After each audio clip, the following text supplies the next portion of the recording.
Good afternoon, and welcome to This Week in Sports, where we analyze the latest and greatest in all things sports. Alongside Matt McNamara and John Butensky, I'm your host, Olivia Jakewith. Today we'll be talking about spring training, the NBA deadline, and college basketball. Let's start with the MLB. What team are you guys most excited to watch for spring training this season? I definitely think that the most exciting team to see so far, and I feel like a lot of people think this as well, is the Cubs. Because the Cubs have made so many different changes and actually look like a contending team this year, it'll be interesting to see how they sort of move around a lot of their weapons and a lot of their people over the spring training. They also have a new manager in Joe Maddon, so you want to see how his managing style works for this new Cubs team. And obviously, you have to focus on Jon Lester, because Jon Lester is such an crucial part of this team. If he does well in spring training, then hopefully we'll see him do well in the actual season. And so to see Jon Lester, to see some of the new offensive additions they made, plus Joe Maddon, I think the Cubs are definitely going to be the most exciting team to watch this spring training. Yeah, I'm going to stay in the National League also. I actually believe the Marlins are the most exciting team. I really love the trade acquisitions of Dee Gordon and Matt Latos.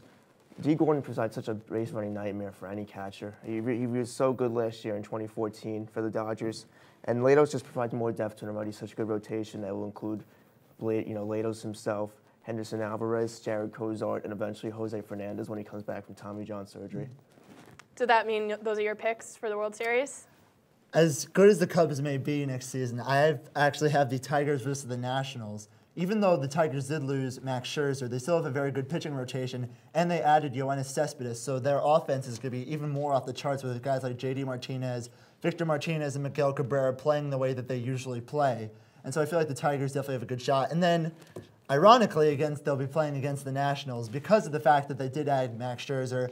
Their pitching staff is going to be off the charts this year. Plus, their offense is going to be much more experienced. They were a team that was very young a few years ago, but with more playoff experience, they're definitely going to have a much better shot against the National League that might not do as well this year, with the Giants probably falling back with losing Sandoval, a Cardinals team that's getting older. So I feel like the Nationals and Tigers will definitely be a good matchup that we can definitely expect for this upcoming season.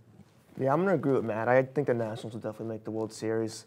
With the acquisition of Max Scherzer, you have, obviously, in my opinion, the best rotation in baseball, along with Anthony Rendon, who's probably going to stay at a full-time position at third, with Ryan Zimmerman moving to first, and also with Ian Desmond, who, in my opinion, is the best shortstop in baseball. You have a really athletic and healthy outfield once Jason Worth comes back, and just the bullpen's a little worrisome for me, but I think they'll be all right. And I'm going to throw out a wild card for the AL. I actually think the Angels will make to the World Series. Once a healthy Garrett Richards comes back, along with Weaver and Tyler Skaggs, who are also coming back from Tommy John surgery, you have a really solid rotation, in my opinion. And also with the best player in baseball, you have Mike Trout. So once Pujols, he had a consistent year last year, and also once Josh Hamilton really needs to prove himself that his contract was worth it. But I think the Angels have a great shot also. So speaking of contracts, we have Giancarlo's 13-year, $325 million contract to the Marlins. What signing stood out to you guys as the best? Well, I think for the best, and I've already mentioned this name a few times, would definitely be Max Scherzer, because the Nationals last year, they did have a very good pitching rotation, but they do struggle during the playoffs. And so I feel like Scherzer adds that extra boost that they need, because a lot of people do say that pitching really does help you in the playoffs. And once they get to the playoffs, which I'm sure they will, win the division, Scherzer can definitely lend his experience from the Tigers in the playoffs overall. He's a great pitcher. The contracts seem to work out pretty well, and it'll definitely be a big boost to the Nationals team. As far as my worst, I would have to say Giancarlo Stanton. I know he's a great player, and he does put up great numbers, but does anyone really want to be on the Marlins for 13 more years? I really doubt he does. And also, the problem with the amount of money they gave him is that if they want him to stay on this team, then they need to use some of that money to find other weapons besides guys like Dee Gordon to support him. So spending all of this money on Giancarlo Stanton, it may be well for him and everything, and he might be a franchise player. But if they expect him to stay around, then they need to get some wins on their back, because they are in a tougher division such as the NL East. So I feel like Giancarlo, it's a good signing to make sure they keep him on the team. I just don't know if the contract itself was the best for the team overall and for Giancarlo Stanton. Yeah, I'm going to agree with Matt on the best contract. I think Scherzer also has the best contract. It was a 7-year contract for $210 million, and it's going to go out all the way to 2028. So he's going to make different amounts each year. So I don't think Scherzer really cares when he gets his money as long as he gets it. But I think the Nationals are better fit for the future because it's spread out for such a long time. By adding Scherzer, who's an obvious #1 ace, the Nationals, like I said earlier, have the best rotation in baseball with Strasburg, Zimmerman, who else? I'm sorry, Fister, and Gio Gonzalez. That five is full of #1 and 2 starters, and I don't really think you can beat it because as I say, pitching wins baseball games, and also. With Stanton, I think he's the most surprising contract, but the worst contract, in my opinion, is with Hanley Ramirez signing with the Boston Red Sox. It was a 4-year, $88 million contract with also a $22 million vesting option for a 5th year. He's going to be slated to play left field. I personally don't know how long he can stay in the outfield. I don't think he's really poor defensively. I think he'll have to make the move to first or DH eventually once David Ortiz is out of the picture. And he's 30 years old, and I hate to say it, I think he's in his decline. He gets injured way too often. So we'll have to see, how long he can play in the outfield for. So we're looking at how long he's going to be able to play. What are you picking for the worst contract? Well, Hanley Ramirez is the worst contract in my opinion, definitely. Okay, Matt, what are your thoughts? Yeah, I think with Ramirez, I feel like he is a player on decline. He does have certain years where he can be good, and he definitely sometimes shows potential, but he is getting older. He has played with the Red Sox organization, which might be his only advantage so far, is the fact that he's familiar with the organization. But yeah, the move to left field might be a bit of a struggle for him, especially to adjust to that. So I feel like as he gets older, as his speed starts to decline, and as he as a player starts to decline, he'll definitely probably move down to first base or DH, which could be a problem for them. But I mean, he is more of a bat, but yeah, the fielding is a huge concern for them so far. I know you guys mentioned kind of how crazy Giancarlo's contract is, but despite missing the last 27 games of last season, he led the lead with 27 home runs. What are you guys thinking for the best player to watch this season? I would definitely still say Stanton because he did show, even with that injury, how much of a power hitter he can be. He's not only a power hitter, he's got good speed, he's a great fielder. He can really, show that he can hit home runs, drive in runners, and really make a big impact for his team. So I feel like he has to be a player to watch so far. There are a lot of other players, but Stanton definitely, if he stays healthy, which wasn't really in his control, he was hit in the face with the pitch last year. But if he can stay healthy, I feel like Stanton definitely has the best shot to be a breakout player, an MVP player for sure. Yeah, I'm going to stay with the Angels actually and go with Mike Trout, the MVP of last year. He's a 5-tool player. He plays great defense in the outfield and center field. He can, hits for average, hits for home runs, and he steals bases. He's recently admitted he wants to hit more. He wants to steal more bases, but he can do it all. I don't see why he's so exciting to watch. Also. So the Red Sox made some big moves in this deadline with Sandoval, Ramirez, Miley. Can they go from worst to first again this year? I mean, I definitely think they'll improve because, last year was a very terrible year for the Red Sox. And they did make some good additions with Sandoval and with Ramirez and with Miley. But they still have a very inexperienced pitching staff, even though they did get Rick Porcello from the Tigers. But they did lose key guys like Cespedes and Lester. And so fixing that whole rotation is going to be a huge problem, especially in the AL East, which is obviously always known for its offense. And so you think about that. They will improve, but you got teams like the Blue Jays who are on the rise, the Yankees who are always pretty consistent, 85 to 95 win team, and the Orioles who have always shown, who've consistently shown that they can be a great offensive team and a great pitching staff. So it's going to be really tough, I think, this year for the Red Sox to make that push all the way to first. But I feel like they could be a team within the next few years if they really, work on their younger guys and keep their guys like Ramirez and Sandoval healthy, that they could be in first, but just not next year.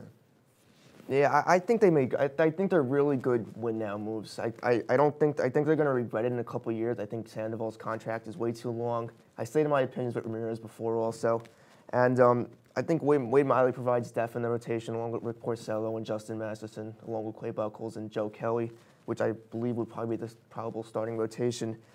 I hate to say, I don't think there's a true #1 ace in that rotation, though. Unless they make a trade for Cole Hamels or something, there's no, #1 starter. And especially in the AL East with such good hitting, I don't really know how the pitching's going to last. I think if anything, they make one of the wild card spots, and I think the Blue Jays will most likely win the AL East. You have the 1 through 5 order of Jose Reyes, Josh Donaldson, Jose Bautista, Edwin Encarnacion, and Russell Martin That's the best 1 through 5 in baseball, in my opinion. I don't think you can really beat that, especially if they have bad pitching. I don't think there's any chance they win the East. And if anything, just a wild card spot. Now, for the #1 rivals, so the Red Sox, we have the Yankees. A-Rod reported early to training camp. What's his place going to be on this team? I definitely think he will be a part of the team. I just don't think he'll have a bigger role as most people would expect. He is getting older, and and obviously you question whether or not his fielding will be that same way. And so I feel like he'll spend a lot more time at the DH position because of the fact that Chase Headley is such a strong third baseman as far as fielding, and he's a great hitter as well. I think A-Rod, will do decently at the bat, maybe 15 to 20 home runs, but he's not going to make as big an impact, and which I think the Yankees might want because of the fact that, a lot of the fans and a lot of just the organization itself is against A-Rod. So maybe they'll just want to give him limited playing time to make sure that he sort of pushes his way back into the rotation as far as like a good hitter. I'm not, as I said before, not so sure about, him at third base, but definitely, he could provide somewhat of a valuable bat to the Yankees overall this year. Yeah, with 3 years and $60 million remaining on his contract, he's playing on this baseball team. He's going to have to determine the role himself. He's going to be a really expensive DH and a backup third base option to Chase Headley, like Matt said. And realistically, like Matt said, if he can do 15 to 20 home runs, I'd be really satisfied with that.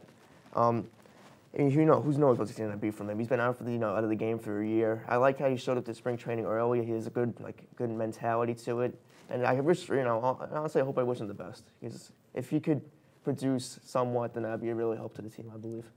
I mean, the fact that neither entity really wants anything to do with each other is kind of a unique relationship, so we'll certainly see how that plays out. And that wraps up the MLB. When we return, we'll be talking about NBA and the trade deadline moves. Welcome back. This past week, the NBA was buzzing with trades as the deadline approached. Dragic went to the Heat, Isaiah Thomas to the Celtics, and Garnett to Minnesota. Who won the trade deadline? I personally had two winners to win the deadline. I had the Milwaukee Bucks and the Miami Heat.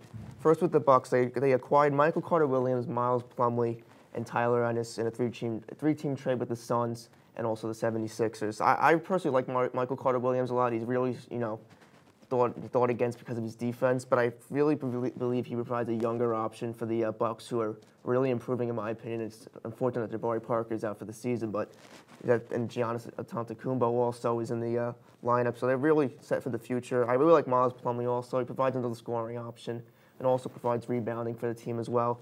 And Tyler Ennis, he's a raw young backup point guard, in my opinion, but once he gets a couple of years of experience, I think he could be a nice backup option. And with Dragic, he's the best player that was moved during the deadline, in my opinion. And the Heat just got a little better with the acquiring both Goran and Zoran Dragic. He's provides a lot of scoring, but also can assist the ball out as well. There's not too many point guards that can do that, but I think the Heat did a good job. They had to give up 2 first-round picks, but I think it was well worth it. I would have to say with my winners, I definitely would say the Oklahoma City Thunder. They got rid of Reggie Jackson, who seemed to not really want to be a part of the team. He didn't really seem to fit in with Dion Waiters just being acquired. And so Jackson being shipped off was good. They also shipped off Kendrick Perkins, who, honestly, I don't get why people even talk about Kendrick Perkins. He's really not that good of a player overall. He can be good when he's right in front of the basket, but other than that, he doesn't really serve a purpose for the team that he's on. But they did pick up Enes Kanter, who's a great inside guy who can really, play around the field, really make sure that he can get to the basket. He can shoot, and he's a great rebounder. And so he's a really big pickup for a Thunder team. And they also got DJ Augustin, who's a very underrated point guard, and he already has experience with Kevin Durant. They both were together at the University of Texas. So you wonder if their chemistry once Durant is back and healthy will really help them out. So I really think that the Thunder made some really good moves to make a very good playoff push. I'd also have to say that the Pistons won too. As I said before, Reggie Jackson was shipped away. He was shipped away to the Pistons. And the Pistons recently lost Jennings for the entire year. And so that was a huge loss for them. And Jackson sort of steps in and really makes a good shot as a great guard for them. They already have Drummond. They already have Monroe. And so those are some great big guys. But now you have Reggie Jackson coming in. Can really serve as a great scorer. He can be a great passer, great with the steals. And so this is really good also for the Pistons to make their own playoff push. So both of those teams really made some good moves. Conversely, who do you guys think lost this deadline? Losers, definitely the Phoenix Suns. As of Tuesday, they were 3.5 games behind the 8th seed, and with a half season left in the NBA, they have plenty of time to make a move. They acquired Brandon Knight in the 3-team trade I mentioned before. I like Knight, but he's a downgrade compared to Goran Dragic. I don't really understand that. And although they acquired first-round picks from the Heat, I just feel like they just got worse when they're not even that far behind the 8th seed. Yeah, I would have to agree with the Suns. I think that, it is a point guard predicament that they had. They had the 3 point guards of Thomas, Dragic, and Bledsoe. But honestly, if I were the Suns, I would have shipped away Bledsoe. He seems to be almost like a team cancer to them because he's more of a singular player, so to speak. And he's obviously more of a shooting guard than he is a point guard. Dragic is a great team player. He's a great team leader. And so the fact that they shipped him away and they shipped Thomas away, who they just acquired, is very odd to me. And they actually had a playoff shot, but now without those players, and with Knight, you wonder if they still have that same playoff shot. Knight is a very good player, but you wonder if that whole competition between him and Bledsoe is really going to work out for them. I don't think so. Plus, they got rid of guys like Plumlee, who's a great inside presence, and Ennis, who could be definitely a great future point guard for them. My other loser, honestly, is the Milwaukee Bucks. I understand Michael Carter-Williams was the Rookie of the Year last year, and he's a great scorer, but he is kind of like a selfish player, so to speak.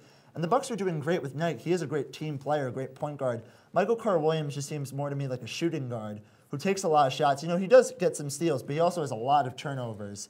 And Plumlee's good, and this is good, but I don't know if it's really going to help the Bucks. It could honestly hinder them, especially they'll probably still make the playoffs, but I don't think they'll make a good playoff run with Carter-Williams at the helm. I feel like Knight was a good enough player where if they kept him and hadn't made no moves whatsoever, they might have made a good playoff shot. But without Knight, you wonder if Michael Carter-Williams can step up and do the same things. So the Heat did acquire the Dragic brothers. However, they lost Bosh due to injury. So they now have Detroit and Indiana breathing down their necks. Is it panic time? Yeah, I still think it is. Unfortunately, Chris Bosh was diagnosed with an illness, so he's going to be out for the year. I wish him a speedy recovery, of course, but I think Dragic is just going to replace Bosh scoring-wise. There's no difference in scoring now, and then they obviously just lost one of their big men who's going to provide rebounding. And the Heat were already, low on durable big men. Hassan Whiteside has been a nice story, but they don't have any big guys anymore to play, so they have a bunch of guards, and I just don't think it's going to work out for them personally. I like the Pistons' move, and never know with the Pacers also. So I think it's definitely panic time. I don't think it's necessarily panic time for the Heat yet. I understand Bosh was a great player, but as he said before, Hassan Whiteside has definitely stepped up and really made a big push on the blocks, the rebounds, and the point scoring as far as what Bosh could do. And as we've seen before, Dragic is great as far as a team player. He can score, he can assist, and I feel like that'll be a nice sort of replacement. Dwayne Wade is starting to really get healthy, starting to get some playing time. Plus, Luol Deng is putting up good numbers, and they have good guys off the bench like Josh McRoberts, who can step up and put up around 10 points and around 7 rebounds. So although Bosh is a huge loss for them, they really don't have a ton of competition in the East besides the Pistons, obviously. So you wonder if the Heat will probably still make the playoffs. Obviously, even with Bosh, you wondered if they would make a good playoff run, which they probably won't. But I don't think it's necessarily panic time for them yet because teams like the Nets and the Pacers and the Hornets are really struggling. So you probably can figure that the Heat will retain some sort of playoff position for the rest of the year. Well, speaking of the Hornets, is it time to count them out now? I've counted them out for the entire season. Lance Stephenson's been such a disappointment for this team. The numbers he put up in Indiana and now when he's with Charlotte, it's just been a huge disappointment. Now Jefferson and Kemba Walker are obviously bright spots for the team, but their draft picks have just not worked out with Cody Zeller, Noah Vonleh, and Bismack Biyombo.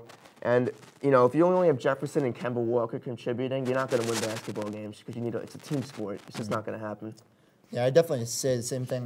They've been streaky. They've had some really good moments where they've been top-notch defense and really, had some good streaks, but then there have also been moments like now where they've lost 5 games in a row, as you said. So they're very unpredictable. There's an identity crisis to the team. They have a new coach, They're a very young team with guys like Kemba Walker and other guys like Michael Kidd-Gilchrist still really trying to fit in the program. So I really don't think that the Hornets are going to make a good playoff push, especially teams like the Pistons and like the Pacers sort of on top of them. They'll probably sort of fall way back as far as the way that they're playing right now.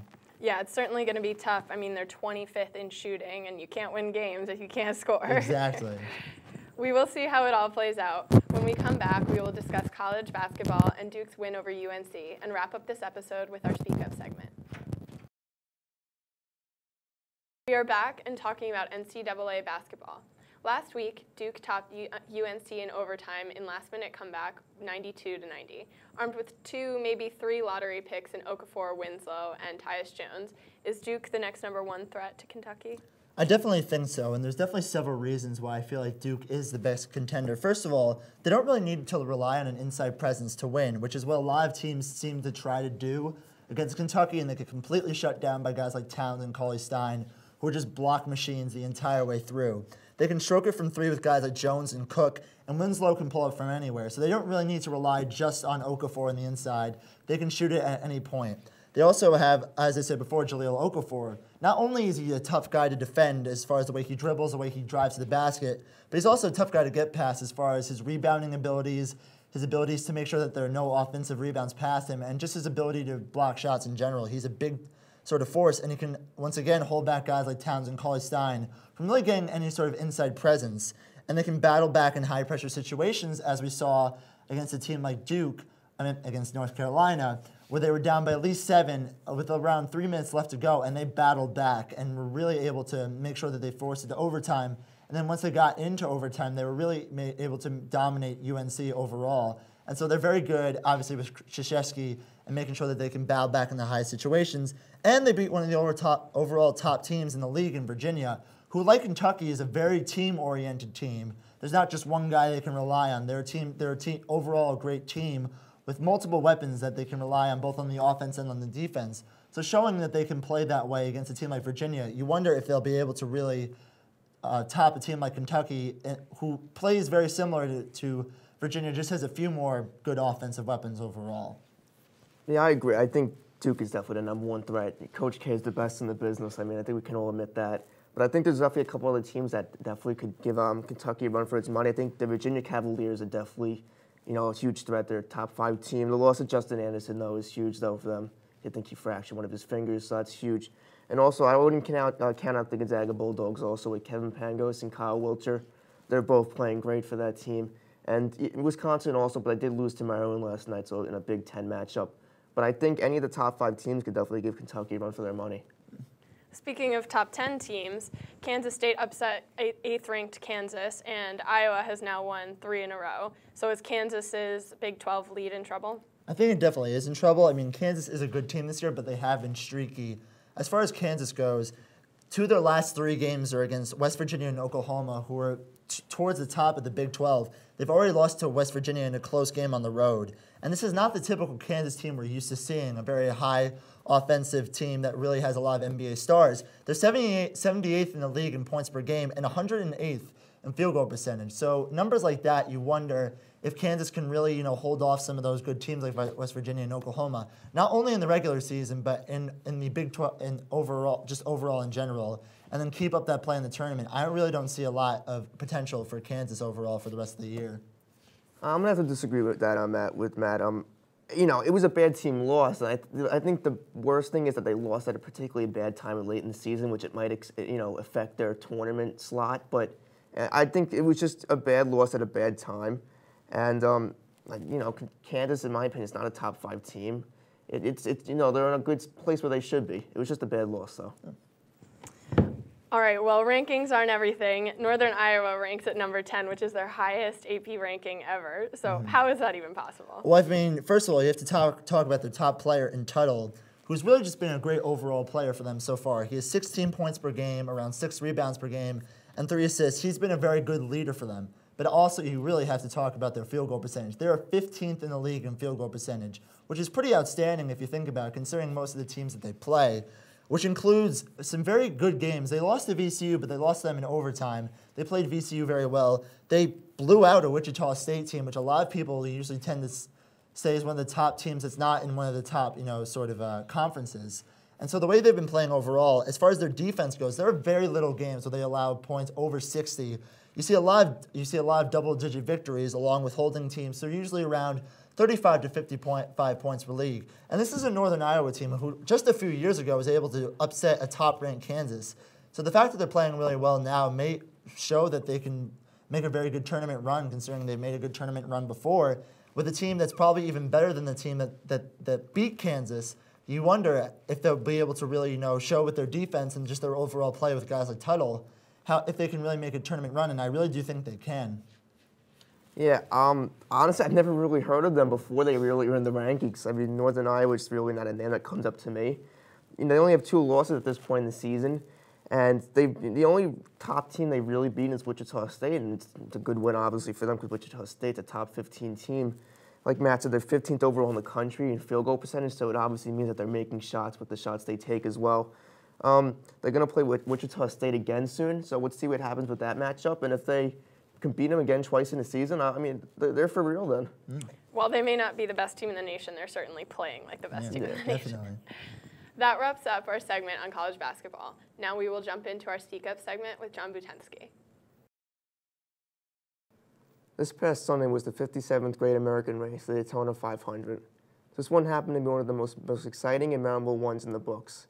A couple of weeks before, longtime legend Jeff Gordon announced that he will retire as a full-time driver. He will not retire full-time, but announced that this would be his last Daytona 500. Gordon has been in the Sprint Cup for over 20 years and has won 4 championships, including 3 Daytona 500 victories. The race was won by Joey Logano, who became the second youngest driver at the age of 24 to win the 500 behind Trevor Bayne, who won the race in 2011 at the age of 20. There were multiple cautions and accidents that occurred throughout the race, and multiple veterans were involved. Those including Gordon, who finished in 33rd place, Brad Keselowski, who finished in 41st, and Tony Stewart, who finished in 42nd.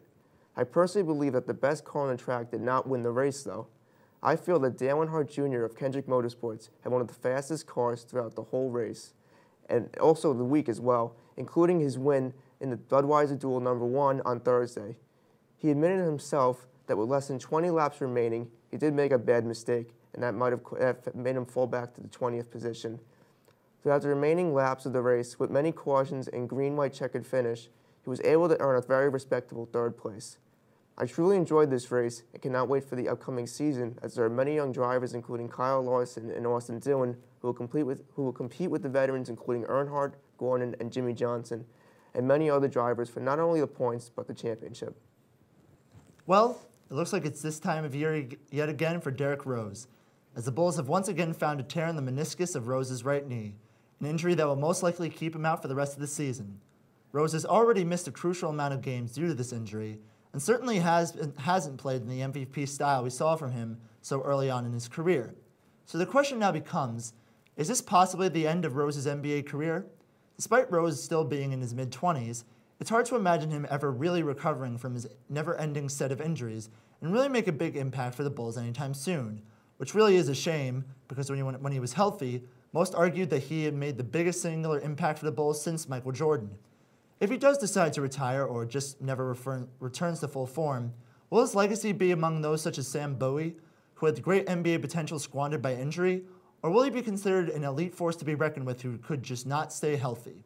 Whatever the case may be, this is just yet another terrible occurrence in an NBA season filled with bad injuries to top players like Paul George and Kevin Durant. I wish Rose a speedy and hopefully long-lasting recovery. U.S. Women's National Team goalkeeper Hope Solo was reinstated by U.S. Soccer Saturday following a 30-day suspension. The penalty, removing Solo from training camp with the national team, did not pertain to domestic violence assault charges against her. This time, Solo was with her husband, former Seattle Seahawks tight end Jeremy Stevens, when he was arrested on suspicion of driving under the influence in a team van. Solo called it a horrible choice. Considered one of the best goalkeepers in the women's game, Solo is equally notorious for her off-field trouble. Just earlier this year, a judge dismissed 2 misdemeanor counts of domestic violence against her. The charges stemmed from an altercation with her half-sister and 17-year-old nephew at a party in Washington State last June. Solo had pleaded not guilty in the case, and unlike male professional athletes in similar legal trouble, including several high-profile domestic violence cases in the NFL, she continued to play for the U.S. team and with her National Women's Soccer League team, the Seattle Reign, while awaiting trial. In response to critics questioning the fairness of the league's inaction, Solo says, quote, "All of us, in my opinion, have a fundamental right to be considered innocent until proven guilty. I know U.S. Soccer took a lot of heat, but I am very grateful that they let due process play itself out." That's all the time we have for today. Tune in next week for another episode of This Week in Sports. That's John Butensky, he's Matt McNamara, and I'm Olivia Jakewith, and we're off.